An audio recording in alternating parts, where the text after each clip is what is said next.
Okay, Courtney, we're going to do this, and we're going to do this, and we're going to try not to have any Courtney crack jokes, okay? Okay. All right. It's the night's element. I won't have to. You know, all my live buddies Yeah. will do it in the comments for me. They'll do it in the comments for you? Okay. This is this is the night's element, designed by Jason Knight, the undercompensator. It's called the Hummingbird. It also belongs to Michael Ford, my brother, and we picked it up he picked it up at Blade Show. It's a very unique little knife. I think it's actually perfect for opening packages and stuff like that. And it feels really good in hand. It's crazy. Like I'm not into little knives at all. Looks like something you'd pick up from a gas station. It's an AUS 10A still, and it's made in Taiwan. It's 5 1/4 inches. It's a little bitty feller. Mm-hmm. Like somebody said the clip's longer than the knife, and it is. Yeah, like it's like the ulti clip is like maybe not longer than the knife, but you know. But man, really, It feels really good. honestly, 3-finger grip, and then locking in with the index finger, like it actually feels like it just disappears in the hand, and it's locked in. You know, Yeah. nothing overhanging on the blade or anything. It's got a pretty decent.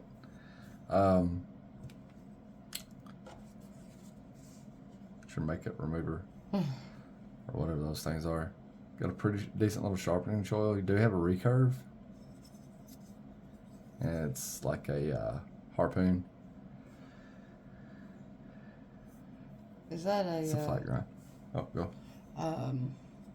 Clip? Not a clip point. What? Yeah, it's a Okay. clip point. I think I would say that's a clip point. Okay. Or maybe almost trailing in a Yeah. way, but It didn't. This actually comes down some. yeah, it's also kind of drop point. I should probably Yeah. like, what do you think it is? Tell us what it is. We could probably look it up, but what's the point in that? So this thing was pretty cheap. It was like $50, and if you get on Knight's Element website, you can actually see this knife. It's called the Hummingbird, and I want to say like they've got some sort of Kickstarter thing. So I'm not really sure if they're officially released or not, or if it was a Kickstarter for a different version of it, Right. or a different generation of it, or whatever's going on. But he makes a full size knife that looks like this, and it's actually a pretty like I think it's American made, if I'm not mistaken, and I believe it's in a more premium steel, and it's quite a bit more expensive. But Gotcha. it's kind of like, to me, like I don't know. I like this little thing though. Like it's I'm talking about for like bushcrafting applications or anything, but like for opening packages and stuff. Your usual everyday use Yeah, or for the, I would say the average person. For the everyday for the use. average knife collector, not your voyagers and explorers and people going on adventures and shit, but like for your average knife collector that just gets in Amazon packages and needs a way to open them and stuff, like and kind of wants to be a little different about it. I think this would be a really cool, Yeah. like unboxing knife. Myself, I've not worn it, not carried it. Do you have anything that you like to add? No, No? I've added plenty about this knife in our life. Okay. Courtney she says 5 1/4 inches is not enough. You need more.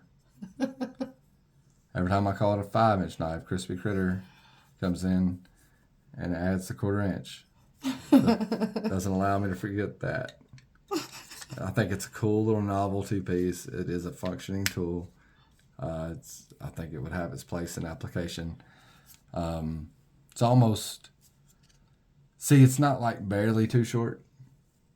It's way too short, right? Mm-hmm. Like so, it's actually got application. Yeah. Like, it sucks when a knife is almost big enough.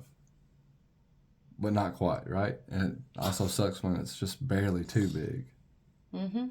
But when it's way too short, it's like, okay, we're going to find something to do with this thing, right? We'll try. Try. You try. Give it your all. All right. Thanks for tuning in. We'll catch you on the flip side.